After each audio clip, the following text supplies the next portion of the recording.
cordialmente bienvenidos a este recinto universitario. Para continuar con el programa MUDAM 2022, me complace presentar a ustedes Iván Pedrosa, quien impartirá la conferencia A+B = nuevo BBVA. Iván Pedrosa es un diseñador creativo, licenciado en diseño gráfico por Eaton y dirección creativa en branding por Centro. Tiene más de 10 años de experiencia diseñando marcas y productos digitales. La mitad de estos años en agencias de diseño y branding, y los últimos años ha creado productos y marca en sectores financieros y tecnológicos, ayudándoles a transformar la experiencia de sus clientes. Es apasionado por el diseño, la arquitectura e interiorismo, y hoy en día enfocado en crear nuevas marcas con visión digital. Muchas gracias por acompañarnos, le cedemos la palabra.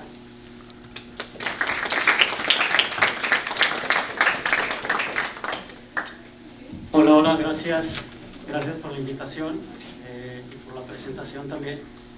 Y sí, me llamo Iván, voy a hacer una pequeña introducción de mí, además de lo que ya platicaron en la presentación. Formalmente, sí, me llamo Iván Pedrosa, soy diseñador creativo y digital y hace 6 años que vivo en la Ciudad de México. Soy de Ciudad Obregón, de hecho, estudié diseño gráfico acá, pero me fui primero a Monterrey y después a la Ciudad de México. Desde el 2012 empecé en agencias de diseño que hacían prácticamente branding y un poco más de diseño web. Eran los inicios quizás del product design y del diseño digital. Y hoy en día, en 2022, hago prácticamente branding y product design para muchos proyectos y para algunas cuantas empresas como BBVA. Y en realidad hago un poco de todo. Hago branding, hago sitios web, hago incluso estrategia de marca, que no es como un diseño de ejecución pura, pero estoy en ese universo después de 10 años siendo diseñador. Inicié en una agencia en Monterrey, ya no existe, desapareció, pero era muy buena. Fue en las agencias que aprendí más, igual que en Sociedad Anónima y Savi.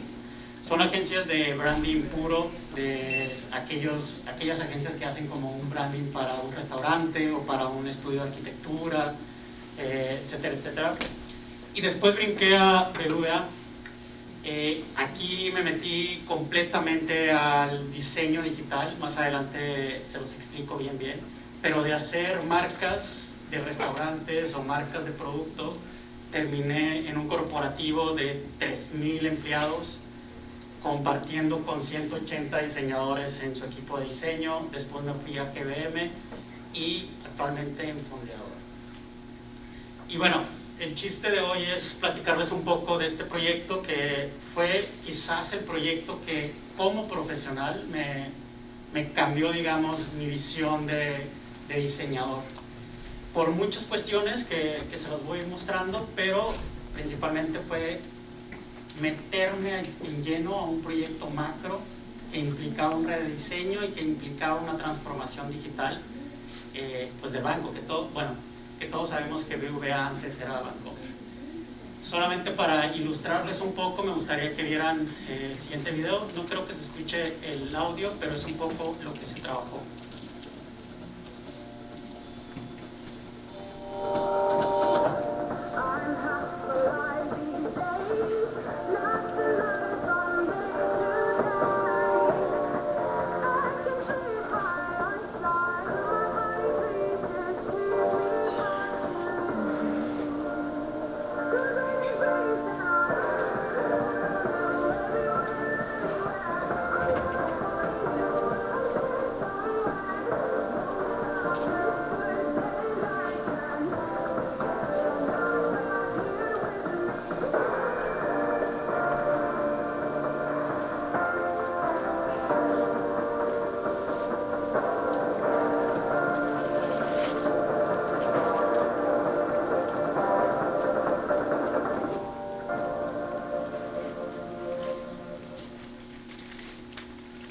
Y bueno, el video la verdad es que elevó un montón el resultado, porque hubo ahí debates con el resultado final del logotipo, pero en realidad 4 años de trabajo fue el resultado de lo que están viendo aquí. No solo un rebranding como tal, sino también un sistema de diseño que es como un término específico cuando estamos hablando de alguna tarea para una aplicación o para una plataforma digital como es el banco. Y bueno, a ver, las dos decisiones que se tomaron para este proyecto en realidad fue hacer un rebranding y una transformación digital, o al revés, porque no sabíamos en momentos si estábamos haciendo un rebranding muy específico o haciendo una transformación digital. Y me refiero porque de repente se tomó la decisión de elegir la paleta de color cuando seguíamos usando el logotipo antiguo, o se elegía un nuevo estilo de ilustraciones cuando todavía estábamos utilizando fotografías pasadas, etcétera, etcétera. Entonces, digamos que en este transcurso del proyecto, las dos fueron sucediendo a la par. Pero, iniciando como en el contexto, para que entiendan un poco cómo BBVA llegó a tomar esas dos decisiones, hago un disclaimer en el inicio que a mí me tocó porque este proyecto, cuando yo entré, empezó hace 2 años antes, entonces ya había 2 años trabajados cuando yo entré al proyecto como tal. Y bueno, todos sabemos que BBVA, como les comenté, antes era Bancomer, y como contexto, el banco siempre ha sido, o no sé si todos lo sabían, pero ha sido accionistas españoles y accionistas mexicanos. Y eso más adelante va a quedar un poco más claro, el por qué estos dos países, por decirlo así, eran los implicados en el proyecto. Pero en realidad México es el banco número 1, tiene el 22.9% de todos los clientes bancarizados de México. Si nos vamos a datos de dinero, tienen 35.6 billones de pesos al año que tienen que estar moviendo. Y en el 2014, y esta es una fecha importante, Bancomer, voy a hablar en pasado, fue el primer banco que lanzó una aplicación a nivel Latinoamérica. Fue el primer banco que tomó la decisión de modernizarse. Todavía no había como toda una maquinaria y un equipo de diseño con 180 diseñadores, como les comenté, pero ya había tomado una decisión. No sé quién la tomó, no sé quién fue el personaje que en verdad sí tuvo la inteligencia y quizás la astucia de tomar esta decisión de modernizar el banco. Y eso estamos hablando del 2014, hace como unos 8 años exactamente, pero hace 10 años México no, en el mapa de las empresas no estaba en la mente esta parte de ser digitales. Hoy en día, bueno, con la pandemia aún más, todas las empresas deben de ser digitales. ¿Y qué implicaba modernizarse? Implicaba hacer un nuevo mindset, considerarse como una empresa global, crear un equipo de diseño, crear un framework y, por supuesto, un nuevo diseño. Ahorita hablamos de las 5, me voy a clavar más un poquito en el nuevo diseño, pero les quiero comentar estas primeras 4 porque son importantes, no incluso a nivel de proceso, sino y a nivel de profesión de diseño, sino que cada una fue sumando a estas dos decisiones que les comenté al inicio. El primer reto fue el cambio de mindset, que prácticamente para mí fue el 50% de todo el proyecto. ¿Y qué significaba esto? Que el banco era un negocio tradicional, era una banca tradicional, que significa que son personas con mucha experiencia, que lo que buscan es hacer negocio, simplemente es tener dinero y dinero y dinero, y no que su enfoque no salga de ese objetivo. Se basan en 3 pilares, la banca tradicional y lograr este alcance de objetivos con el dinero, de ser un negocio retail, o sea que se enfocó a crear millones de sucursales, millones de cajeros. Bancomer era el banco que tenía más cajeros y sucursales en todo México. Lo es, creo, pero una de las decisiones es empezar a frenar, digamos, esa expansión física. El segundo es que era una empresa muy estructural, donde las jerarquías eran literal como conocemos los trabajos pasados. Bueno, algunos siguen siendo así, donde hay un líder y ese líder toma la decisión casi de todos los demás que están abajo.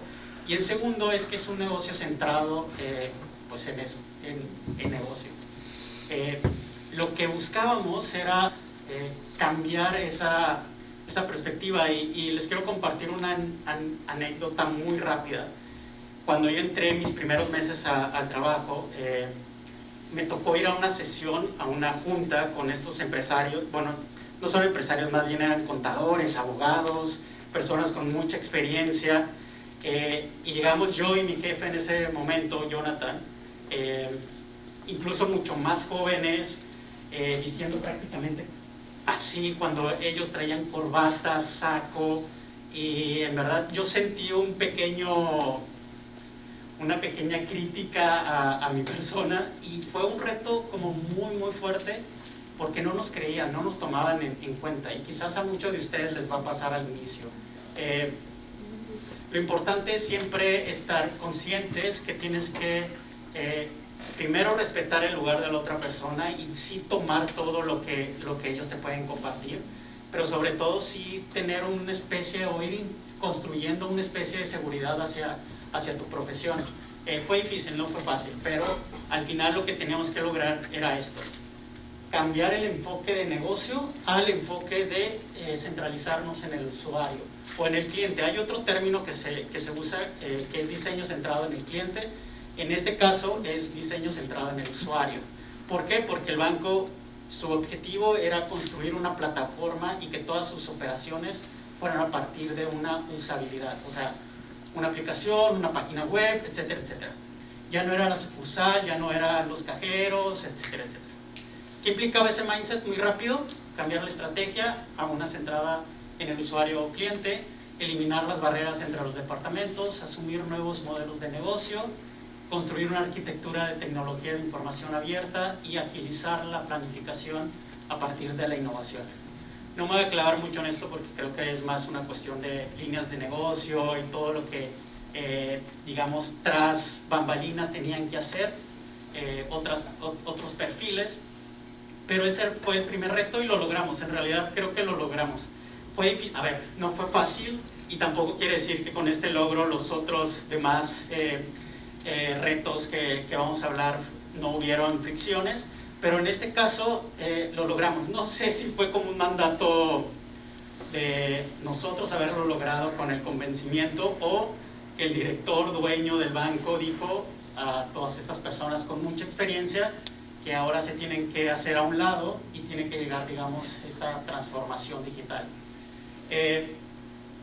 Muy rápido, la enseñanza que tuve en esto es que toda empresa hoy en día tiene que centrarse en el usuario y en el cliente para salir adelante. No hay otra forma. Después viene la otra estrategia, que era plantear la idea que la empresa era global. Como les dije, España y México eran como los capitalistas principales, pero en realidad el banco tiene sucursales y tiene negocios en muchos países. En Estados Unidos, en Argentina, en Paraguay, Portugal, incluso en Turquía. Y ahí es donde se tomó la decisión si hacer la empresa global o tropicalizar, perdón. ¿Qué significa esto? Que todos los procesos, todas las formas de trabajo, todos los equipos iban a funcionar de forma global, o tropicalizar, que es como de una forma autónoma, es decir, que cada país tenía que diseñar y tenía que resolver sus propias necesidades. Fue la primera pelea que tuvimos, la verdad. Fue muy difícil porque eso implicaba que el banco estaba tomando la decisión que todos pensaban igual, que todos nuestros clientes pensaban igual, y eso es un error que podría cometer algún empresario. Y como diseñadores tenemos que ser capaces de entender que todos nuestros clientes son distintos. No es lo mismo diseñar a nivel macro, obviamente, para un banco, que para diseñar para un estudio de diseño, o hacer una identidad para un restaurante, como para hacer una estética. Pongo ejemplos básicos. Y lo que implicaba era eso, que global, o el equipo global, tomara las decisiones de todo, absolutamente todo.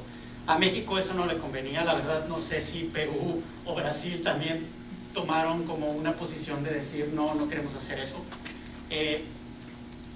Y lo que se decidió al final fue globalizar más tropicalizar, es decir, que las decisiones que vinieran de España, que era el equipo global, era el equipo que tenía los poderes, por decirlo así, tomaba decisiones, llegaban a México y nosotros como equipo de diseño las teníamos que adaptar a nuestro mercado, a nuestro contexto.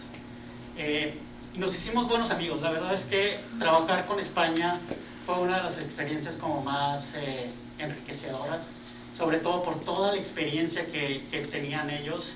En ese momento yo tenía 28, 29 años, no recuerdo.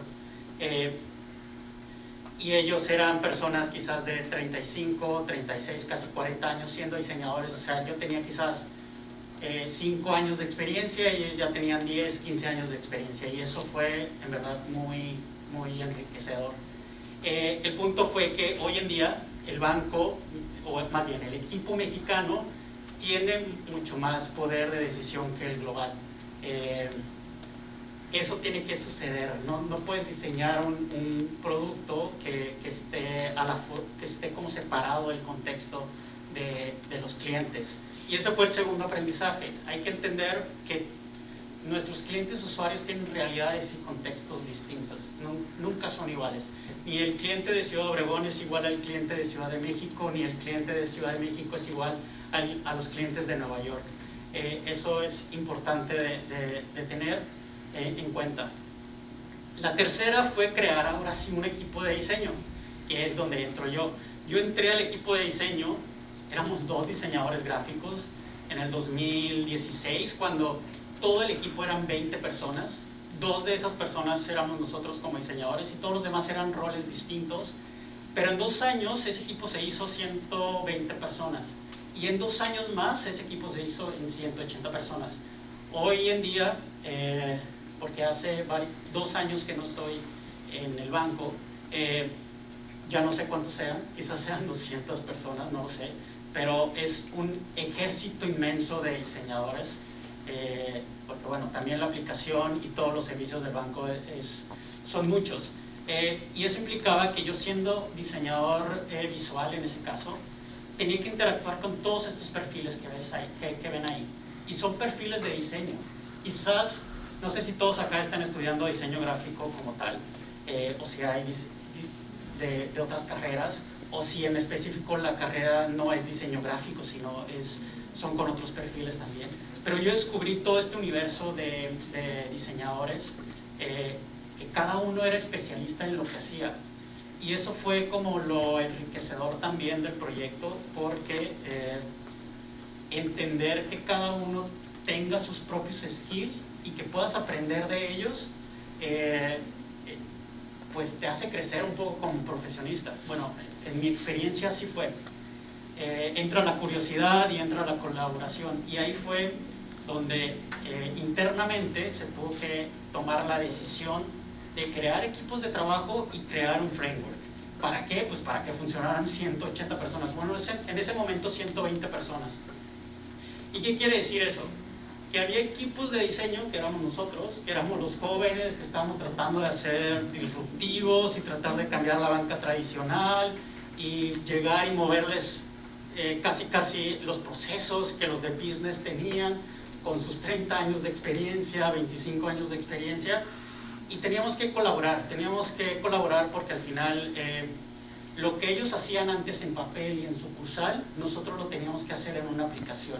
Y teníamos que sacar todos sus conocimientos y nosotros compartirles nuestros conocimientos de diseño para que entendieran cómo iba a funcionar ahora una nueva transferencia, pero en el banco, en el celular. En vez de que una persona fuera con los datos, llegara a la ventanilla, existiera todo este proceso de cuánto vas a transferir, lo meten en una computadora, etcétera, a que ahora lo hiciera a partir de un celular. Entonces había una cuestión ahí de colaboración compleja, pero en realidad de alguna forma funcionó, porque cada uno de estos perfiles que están acá tenían su rol. Entonces nos apoyábamos entre nosotros.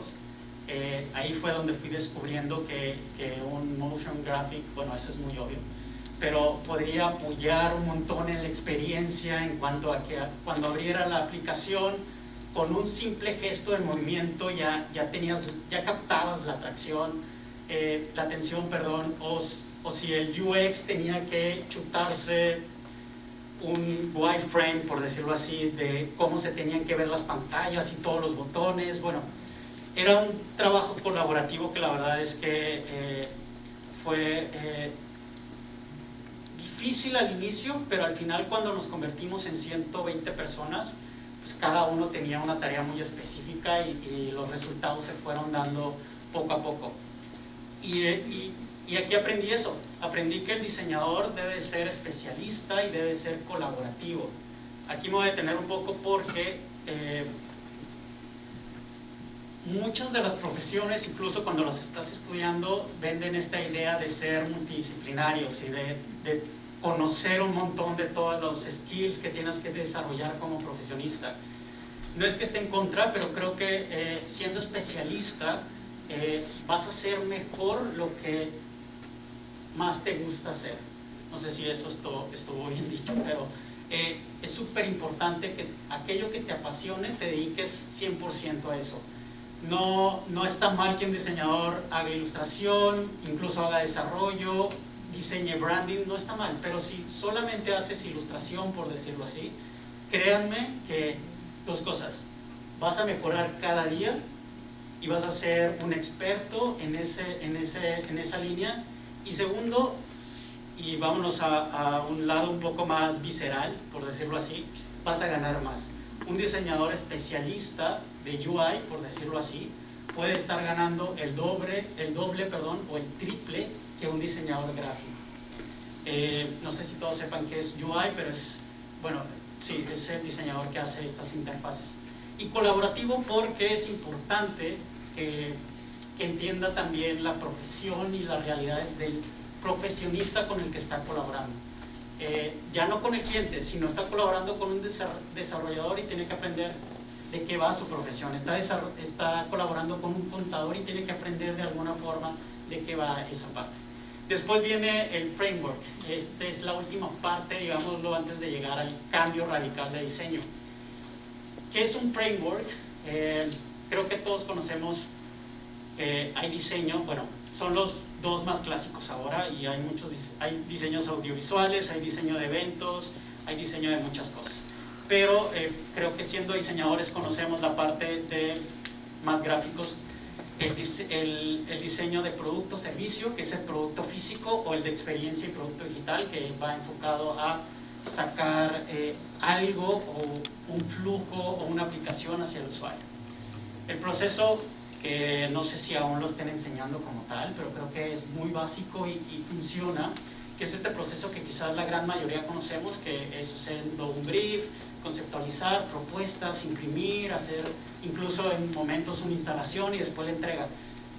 Pero el proceso o el framework de usuario o de experiencia es un poco distinto. Viene una etapa de investigación que es muy parecida al brief, pero después viene una de definición, y aquí es donde entra el UX, entra el UI, entra todos los perfiles estos que les comentaba. Después viene una ideación, se diseña, se hace un prototipo, hay pruebas, hay desarrollo y después el lanzamiento. Es un poco largo, pero en realidad es muy efectivo cuando estás trabajando con roles muy diversos y cuando estás trabajando con tecnologías digitales. No es lo mismo ir a diseñar algo, ir a una imprenta y que solamente la colaboración sea entre dos personas, a colaborar con un UX, con un desarrollador, con un cliente, con un product owner. Es un universo gigante de personas involucradas. Pero aquí hay como una trampa, porque en las pruebas, que son pruebas que se hacen con los clientes finales, si algo sale mal, si algo diseñaste mal, te tienes que regresar a la investigación. Y acá no, quizás acá diseñabas un menú, invento como ejemplo rápido, un menú, y le dabas el archivo incluso al cliente, y el cliente se podría encargar de él imprimirlo, y no sabíamos si el formato venía bien o si se venía mal, o te puede marcar, etcétera, etcétera. Acá no, acá tiene el lanzamiento es algo real, es algo que sí tiene que funcionar. Y ese framework que les mostré del lado derecho se llama, o se conoce, son términos muy complejos que se necesita mucha explicación, por decirlo así, pero lo pueden googlear y lo pueden investigar, un framework Agile y Design Thinking, que son las metodologías que ahora todas las empresas están utilizando. Me imagino que han escuchado un poco de ellos. Si no, se dice que México estaba en pañales, está en pañales aún, pero estos procesos hace 20 años ya se estaban usando en San Francisco, ya se estaban usando en Estados Unidos. Y el banco los adoptó, y en realidad entendimos como aprendizaje que el contexto de la profesión como diseñadores ya cambió completamente. Ya lo que espero que lo que la ULSA o cualquier otra universidad esté impartiendo sea un contexto más actual que a uno pasado. Digo, espero que aquí no esté un maestro y que no sea real esto, pero tendrían que estar asumiendo que el rol de la profesión ya cambió a estos nuevos entornos, y no solo el digital, sino a nuevas formas de trabajo y procesos. Y ahora sí viene la parte de diseño. Una vez que estuvimos en peleas, debates, trabajar con contadores, abogados, dueños del producto, con Global, pues viene la definición del nuevo diseño, que es para mí el 50% de la carga del proyecto o de este cambio del banco, porque era un montón de cosas, y la verdad es que cuando vimos todo lo que se tenía que hacer, la verdad no dimensionábamos todo el trabajo que se tenía que hacer. Y cuando yo entré al banco, recuerdo muy bien que mi jefe Jonathan otra vez me dijo exactamente: Iván, la definición de una tipografía no va a ser de un mes, va a ser de 6 meses, quizás de un año. Estamos acostumbrados quizás para proyectos micro o chiquitos, pues igual eliges la tipografía, te gusta y tratas de empezar a adaptarla. Acá no, acá sí se tenía que hacer un esfuerzo un poco mayor y profundizar en el ejercicio no solo de la funcionalidad de la tipografía, sino que se adaptara a espacios, se adaptara a tamaños. Fue un proceso muy largo. Les digo que me tocó a mí 4 años, pero ya tenían 2 años también antes trabajando. Y me regreso un poco a esto porque les comenté que internamente en México estaban estos 2 equipos, los de negocio y nosotros, pero para la definición del diseño ahora se sumó Global. Se sumó porque eran los dueños otra vez de toda la maquinaria y se creían, oye, esto sonó muy fuerte, pero sí, se creían como los directores creativos y con el poder de toma de decisión de cualquier cosa de diseño. Eso implicaba que todos nuestros perfiles tenían un par en España, con un nivel o una jerarquía un poco más alta, y si un UI tomaba una decisión de esta pantalla va a ir en color verde, lo tenía que revisar con el UI en España y ponerse de acuerdo, o que el UI de España le diera el visto bueno. Ahí es donde entra lo primero de la globalización y tropicalización, que al final se ganó un poco, por decirlo así, pero empezó esta dinámica de colaboración, que la verdad es que fue bastante buena. Otra vez les comento, eran personas que tenían quizás 5 o 10 años más de experiencia, y no crean que en las reuniones estábamos gritando o debatiendo o peleando entre nosotros, para nada. Pero bueno, sí se sentía esta sensación que ellos de alguna forma tenían el mando. Al final fuimos ganando un poco y se empezó con el primer paso, que fue el sistema de diseño. Un sistema de diseño es prácticamente reglas que tienen que mantener una consistencia, una coherencia en el diseño, pero es para crear todo este ecosistema, es crear tamaños, colores, retículas, crear componentes que se van uniendo unos a otros para crear una pantalla completa. Ahí fue el primer golpe de realidad, por decirlo así, como profesionista, que me abrió un poco la visión de diseñador. No era solamente elegir una tipografía, poner un color, quizás poner una iconografía y se acabó. No, eso no era diseño. Y sí, para algunos proyectos funciona, pero para otros es mucho más profundo que solamente una selección estética. ya no estaba el punto estético, y eso es importante que lo vayan asumiendo. Las decisiones de diseño, de alguna forma, sí deben de provocar un resultado estético, pero su principal objetivo, y estoy sonando quizás como clase, pues es eso, es que de alguna forma tenga sentido todo cuando está junto. Ese sistema de diseño se llamaba Coronita. Muy rápido les cuento la historia de por qué se llamaba Coronita. No sé si me mintieron o si es verdad. Tiene sentido, pero en las primeras reuniones, cuando no había equipo de diseño en México, los diseñadores de España, en estas sesiones que tenían para idear las primeras reglas o propuestas de diseño, se compraron cerveza Coronita y trabajaban tomando cerveza. A ver, es muy distinta la dinámica de española a la mexicana quizás, y alguien muy inteligente, cuando preguntaron o se cuestionaron cómo se va a llamar nuestro sistema de diseño, pues quizás vio la botella y dijo pues Coronita, y así se quedó. No sé si sea verdad, tiene sentido, pero no sé si sea verdad. Y este lenguaje se basa en 3 elementos, o lo definimos en 3 elementos: uno en el corte, otro en el flat y otro en el camino. Fueron cambiando poco a poco ya con el rediseño final, pero estos 3 dictaban todo. Se creó una tipografía, bueno, no se creó, ya existe esta tipografía, Benton San, pero lo que se hizo fue empezar a meterle estos elementos, como el corte que les digo, que se sintiera siempre bold y flat. Se hicieron esta customización se hizo en varios pesos para tener muchas jerarquías de lectura en todos los layouts que teníamos que aplicar. Se creó una paleta de color manteniendo los azules, que era algo característico del banco, pero se agregó un color aqua, que es como un acento, que era siempre el que terminaba en cualquier elemento gráfico, y se agregaron colores terciarios que solamente se usaban en ilustraciones. Esa era una de las reglas del sistema. Se creó un mapa inmenso de iconos. Recuerdo cuando a mí me tocaba revisar los iconos que hacía el equipo de diseño, porque de alguna forma yo fungía como filtro de feedback, por decirlo así. Fui de los que inició el equipo de diseño, entonces tenía un poco más control sobre esto, y me tocaba revisar que el ángulo estuviera bien, el ángulo del corte, que todos tuvieran como esta sensación flat, o que de alguna forma la gran mayoría fuera como sólido para mandar este mensaje. Se crearon ilustraciones, también igual lo mismo, se tenía que mantener y cuidar cortes, ángulos, colores sólidos, etcétera, etcétera.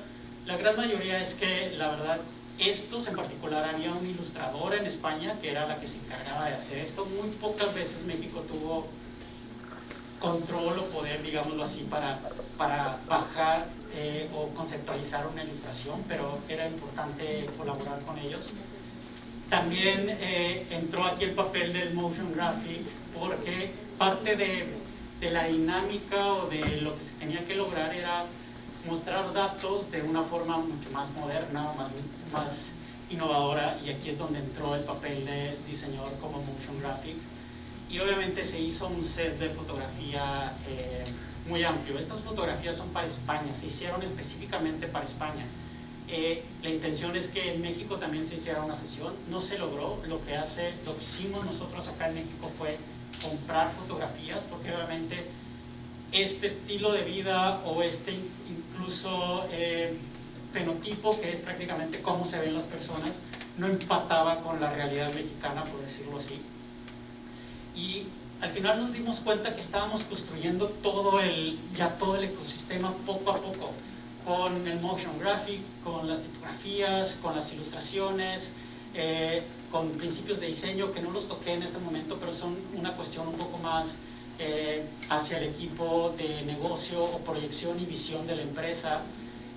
Pero faltaba algo, y eso era el logotipo. Faltaba, o más bien, estábamos usando cosas nuevas y cada vez estábamos agregando este nuevo lenguaje, pero seguíamos usando el logotipo anterior y seguíamos usando diferentes, digamos, estructuras o arquitectura de marca, que es en momentos era BBVA, en otros momentos era BBVA Bancomer. Y así fue cuando surgió la idea de hacer el rebranding. que básicamente se centró en dos conceptos: mandar un mensaje de transformación y mandar un mensaje de innovación. Pero aquí fue otro y el último debate o discusión que tuvimos con Global, porque dos de las cosas que tenían que cambiar era el nombre y era el color. En el color estábamos bien. A ver, después de un gran debate y discusión tomamos la decisión que ya el color azul estaba tan posicionado que un esfuerzo en cambiarlo, no solo monetario, porque un cambio que tiene que sufrir una inversión, por decirlo así, ya estaba tan posicionado que se tomó la decisión de mantenerlo y prácticamente se mantuvo la paleta de color íntegra que les mostré con el sistema de coronita. Pero venía ahora sí lo fuerte, entender muy bien hacia dónde iba el banco a nivel marca. Y si recuerdan, el segundo aspecto o estrategia que les platiqué fue la parte global. Y eso implicaba que todos, absolutamente todos, nos llamáramos de la misma forma. En España era BBVA, pero en México era Bancomer, en Sudamérica era Continental y Francés, en Estados Unidos era BBVA Compass, y la intención era matar pues el apellido, por decirlo así, y quedarnos solamente con un nombre. Fue una discusión larga, porque incluso hasta el día de hoy muchas personas le siguen hablando o le siguen diciendo Bancomer, más aquellos clientes que tienen un historial de muchos años con el banco y sigue siendo un banco que se le llama voy a ir a sacar dinero a Bancomer o voy a ir al cajero a Bancomer. Pero se han hecho esfuerzos para cambiar, digamos, esa narrativa o ese posicionamiento del naming. Creo que salió una campaña de Click con el nombre les voy a ser muy honesto, creo que no, a mí no me gustó más bien.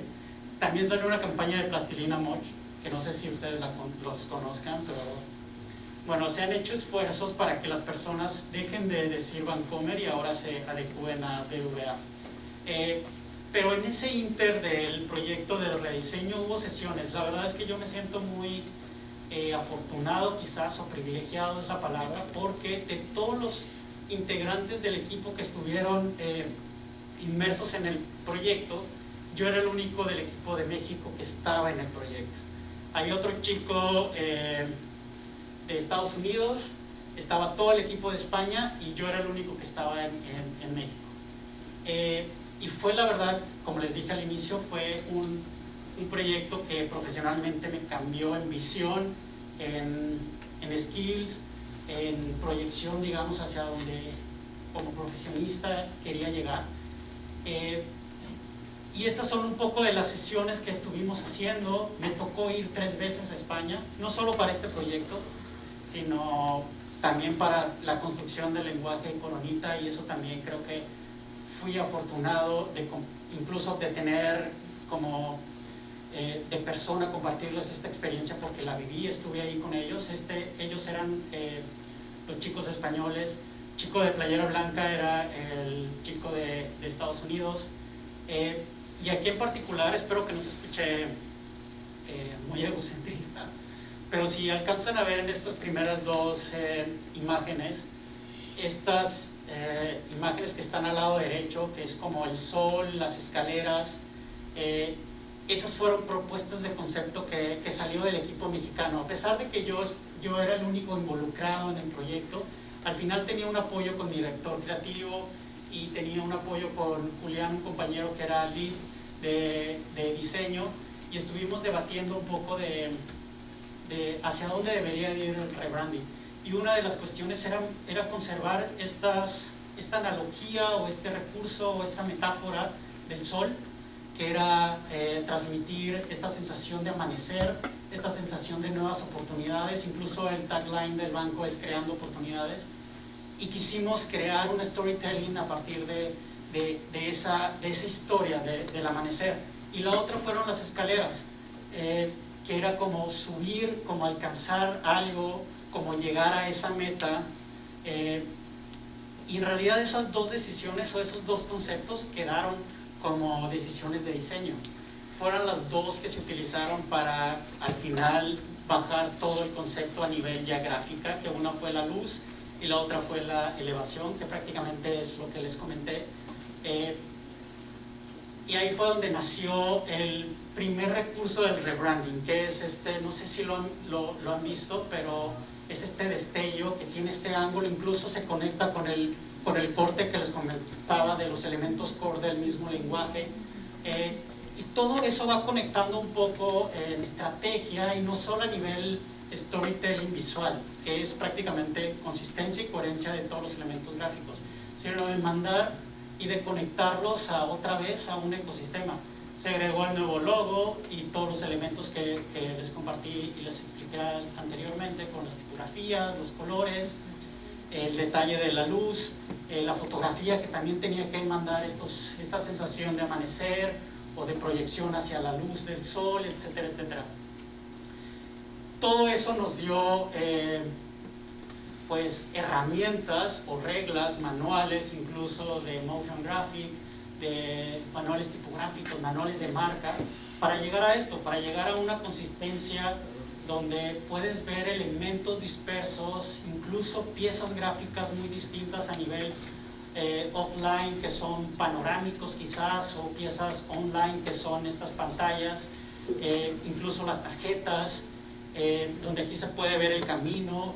En fin, creo que lo más importante de un proyecto a este nivel macro es crear las reglas suficientes y las reglas que tengan función, no solo estético, sino que tengan una función específica para poder lograr esta consistencia. Les digo, en el equipo mexicano éramos 120, en el equipo español creo que eran como 30 personas, era mucho menor, pero pues logramos congeniar y logramos incluso aprender unos de otros.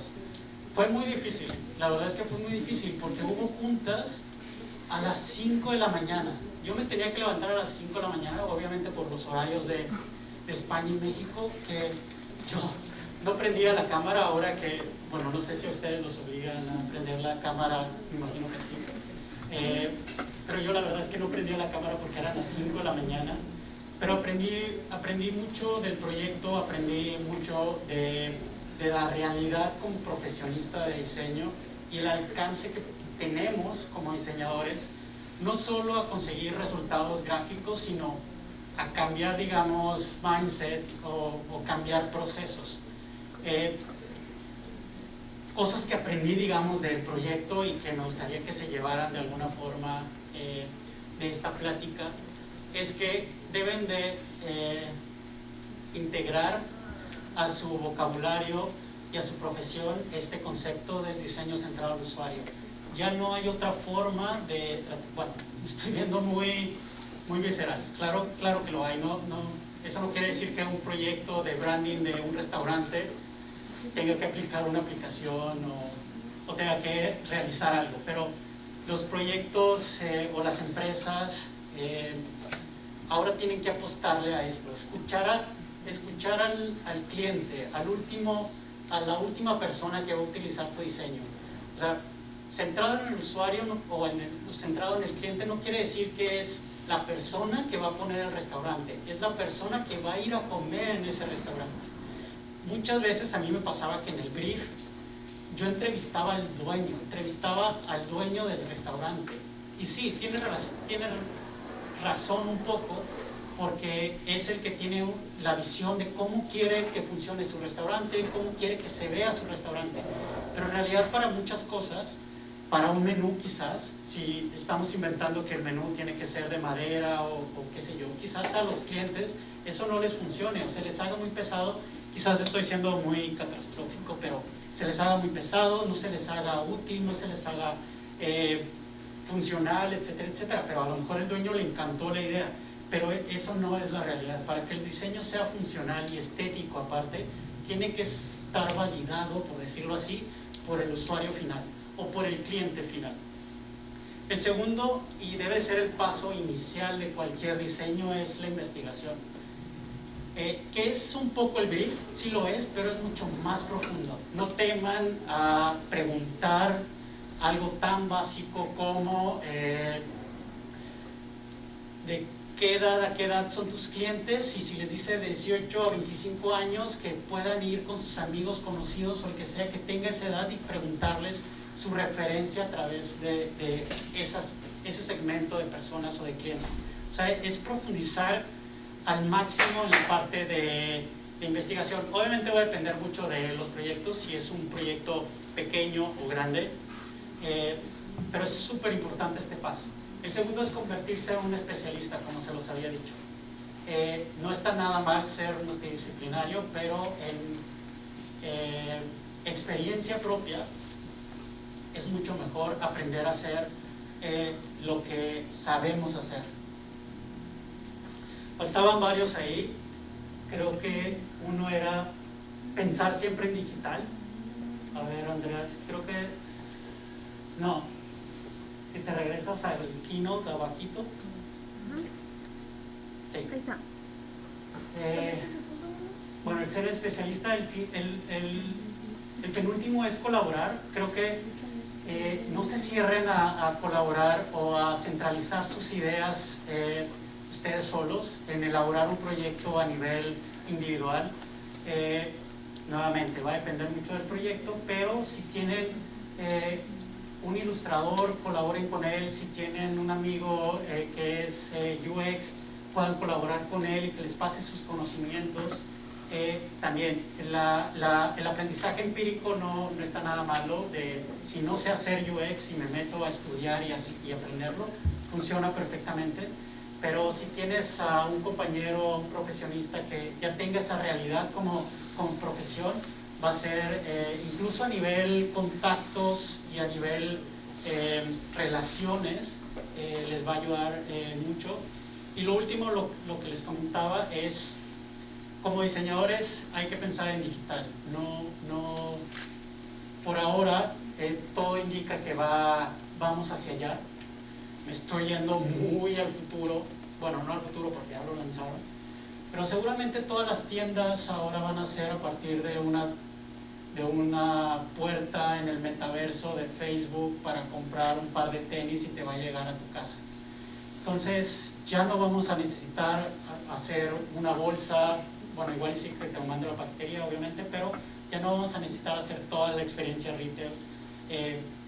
Obviamente este proyecto cae en un proyecto de product design que es totalmente digital, pero hacia allá vamos, hacia la era digital. Y es todo. Si tienen alguna duda de proyectos o cualquier cosa de diseño, esos son mis contactos, ya sea LinkedIn, mi correo electrónico, mi Instagram, y de verdad estoy abierto a cualquier cosa que necesiten. Y nada, eso es todo. Muchas gracias.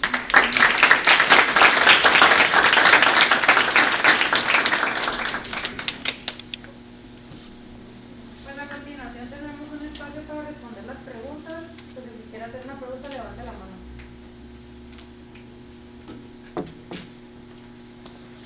Quedó muy claro, qué bueno. Yo tengo uno. A ver. ¿Cómo fue el contacto que usted tuvo para trabajar en BVA? Mira, hablando de eso, en la parte de colaboración, en BVA cuando empezaron a crear el equipo, se integró una compañera mía, Gabriela Salinas, que es muy bueno que la busquen. Así, Gabriela Salinas es una diseñadora de diseño de servicios. La pueden buscar en Instagram. Tiene una escuela de diseño de servicios. Bueno, estoy yendo. El punto es que ella entró primero al equipo de diseño y yo ya tenía ese contacto con Gabriela porque trabajamos en la misma agencia en Monterrey, cuando fue la primera agencia que me mudé. Y ella prácticamente me ayudó a entrar a BVA y me permitió casi tener esta experiencia. Entonces, la colaboración otra vez, háganla, no se cierren a colaborar con otros compañeros profesionistas, y prácticamente así fue como entré al banco.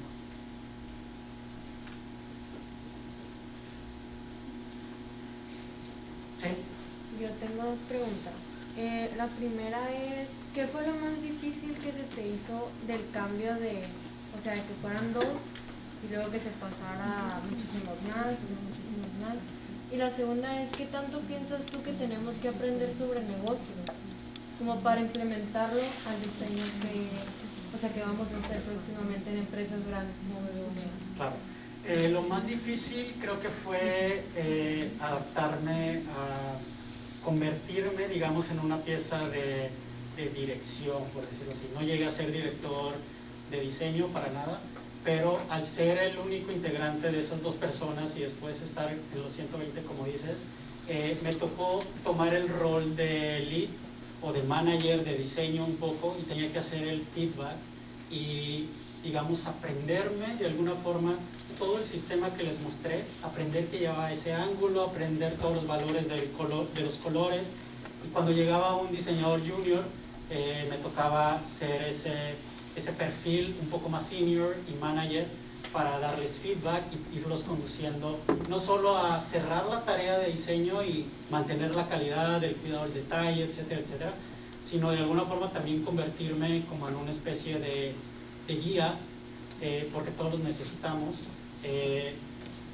a nivel diseño, a nivel de compartirle también mi experiencia, cómo cerraba o cómo conceptualizaba o cómo y creaba ideas, etcétera, etcétera. Eso creo que fue lo más difícil también, yo aprender de moverme de un punto de experiencia o llegar a un punto de experiencia mayor. La segunda, ¿cuál era? Aprender de negocio. Importantísimo. A ver, creo que era la parte de comentarles que hay que ser especialistas. Traten de aprender a ser los mejores en algo que en verdad disfruten hacer, pero no se olviden de aprender todo lo que está alrededor, y no solo de diseño, sino de cualquier otra rama, de contabilidad, de negocio, de administración, elevar sus soft skills, que prácticamente es temperamento, cómo eres siendo manager, cómo eres siendo compañero de trabajo. Suena un poco extraño, pero las soft skills también son herramientas que te permiten ir creciendo en una empresa o ir elevando, digamos, elevando un poco los alcances, no solo de sueldo, sino obviamente de posición y de ranking. Pero a nivel negocio, en este caso, que era BBVA, pues es importantísimo. Si tú vas a hacer un proyecto de un rebranding de un restaurante, sí les recomiendo que de alguna forma, ya sea Google, que no sería lo ideal, sino poder platicar con el dueño del restaurante o el cocinero y aprender un poco de cómo haces esa salsa. Y a lo mejor dentro de ese proceso, de todos los términos que te dice, surge el naming. A lo mejor te dice que no sé, calienta la salsa a 30 grados y el restaurante se llama 30 grados. Entonces empiezas a crear como conexiones un poco narrativas y de storytelling. Al final es eso, storytelling, para que todo tu bloque o todo tu resultado de gráfico tenga mucho más poder, por decirlo así, para venderlo, y sobre todo para que al final pues se vea bien y que al final funcione también. Entonces es importantísimo, que aprendas un poco más allá de tu profesión como tal. Yo tengo otra. Cuando entraste a BBVA, ¿ya estabas como especializado en cierta rama del diseño? Sí, ya tenía 5 años haciendo branding, me sentía muy cómodo haciendo marcas, y cuando brinqué a BBVA no sabía nada, les soy honesto, no sabía nada de product design, de UI, de UX, de hacer flujos, de hacer wireframe, no sabía nada. Tuve que aprender de forma empírica, y tuve que aprender apoyándome un poco de mis compañeros, que ya tenían un poco más de experiencia que yo, pero ya estaba especializado en branding. Eso me ayudó, la verdad, para ingresar y ser el único mexicano, por decirlo así, en el equipo, de meterme al proyecto de rediseño. Quizás, otra vez, es una ventaja ser especialista en algo para que te tomen en cuenta, por decirlo así, y poder integrarte a proyectos muy específicos, o para que tu posición como profesionista dentro de un equipo tenga una mayor visibilidad en cuanto a lo que puedes hacer. Entonces, si a eso iba tu pregunta, sí, creo que sí es importante la especialización y sí estaba especializado en eso. ¿Fue difícil adaptarse al pensamiento español y estadounidense o tenían de qué similitudes? No, fue muy distinto. Les pongo un ejemplo muy claro. Cuando estamos haciendo la pantalla de retiro sin tarjeta, no sé si todos tengan ustedes o usan el BBVA como banco, pero cuando estábamos haciendo el retiro sin tarjeta, los españoles estaban pidiendo que los números porque te da una clave para poder sacar el dinero, que los números estuvieran en el cajero literal cuando llegaras. Entonces pasó lo mismo cuando tenías que meter los dígitos del NIP cuando ibas a retirar. Todos aquellos datos que eran visibles, o que más bien que eran propios, que tú solamente tenías que saber, para ellos consideraban que ¿por qué van a tener miedo de que sean visibles? Pero porque obviamente quiero pensar que en España también pasaban asaltos, pero acá te pueden robar en un cajero cuando estás sacando el dinero. Entonces los contextos y realidades eran muy distintos. Sus cajeros están literal, aquellos que conocen España, es una pared con el cajero en la pared, en la calle, exactamente. Y los cajeros acá en México no, acá incluso tienen algunos, están divididos, están dentro de la sucursal. Entonces estos contextos distintos, como diseñadores españoles que querían cerrar, digamos, un flujo a su forma, no nos funcionaban para nada a nosotros. Entonces fue extremadamente difícil explicarles un poco las realidades mexicanas,